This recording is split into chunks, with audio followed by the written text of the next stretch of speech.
So guys, কেমন আছেন আপনারা? আশা করি আপনারা অনেক ভালো আছেন। শুনছি আমাদের নদীতে নাকি নতুন পানি এসেছে। চলুন নদীতে যাওয়া যাক, নতুন পানিতে গোসল করা যাক। আর গাইস, নতুন পানিতে গোসল করার কি মজা গাইস, আপনারা দেখি অবাক হয়ে যাবেন গাইস। অনেক মজা, অনেক অনেক দুষ্টুমি করছে। আর আমাদের সাথে আছে আমাদের এক চমলক্ষ বাহিনী গাইস। চলুন ফুল ভিডিওটা দেখা যাক।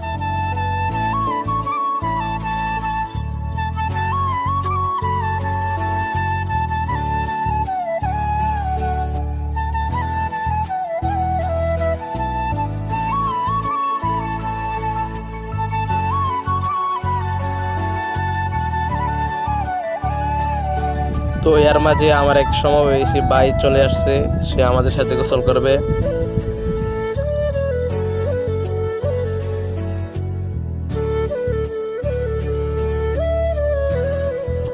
এই তো আমরা এই ঘাটে গোসল করতাম, কিন্তু এখানে গোসল করা হইব না। এই ঘাটটা তেমন ভালো না, সামনে আরেকটি ঘাট আছে, ওই ঘাটে আমরা গোসল করবো। তেমন ভিআইপি ঘাট না, এই মাটির ঘাট আর কি, নদীর পার।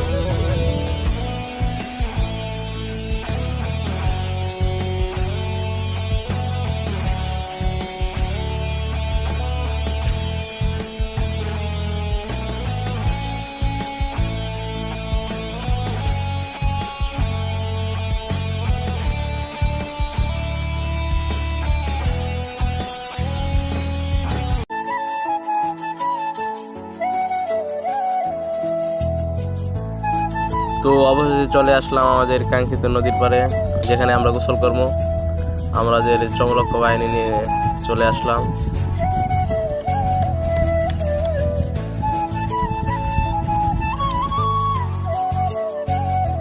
গোসল করার জন্য যখনই নামতে যাচ্ছিলাম নদীতে, তখনই দেখলাম একজন জাল দিয়ে মাছ ধরতে চেষ্টা করতেছে।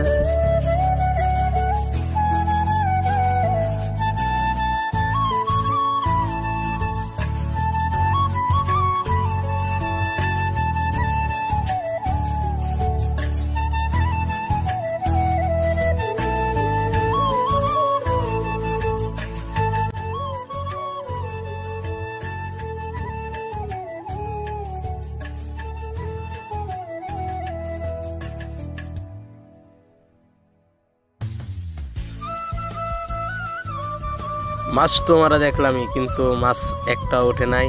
আর এদিকে আমাদের চমলক্ষ বাহিনীর দুইজন কুস্তি লাগছে। কুস্তিতে যে হারবো তাকেই নিয়ে পানিতে ফেলা হবে আর কি, কিন্তু কেউ কাউকে ফেলাইতে পারতেছে না।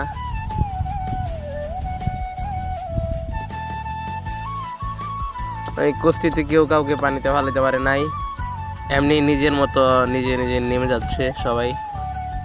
মূলত এই যে আমরা মজাটা করতেছি, মজাটা শুধু গ্রামের মানুষই উপভোগ করতে পারে, শহরের মানুষ কিন্তু তেমন পারে না। এরকম খোলামেলা নদীর পার তেমন সচরাচর পাওয়া যায় না, সচরাচর কি পাওয়াই যায় না। আর আমাদের গ্রামে অ্যাভেলেবেলই আছে।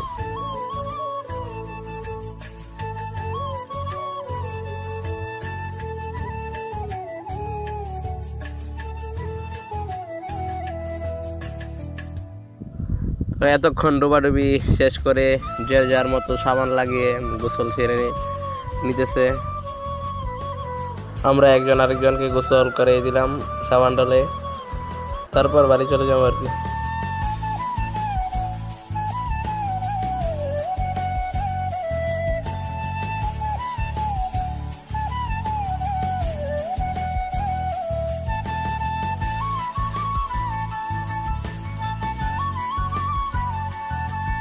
তো অবশেষে আমরা চলে যাচ্ছি আমাদের বাড়ির দিকে, আর আমাদের যে বন্ধু বান্ধব আছে তারা চলে যাচ্ছে তাদের বাড়ির দিকে। তো আজকে ব্লগটি এই পর্যন্তই। সবাই সুস্থ থাকবেন, ভালো থাকবেন।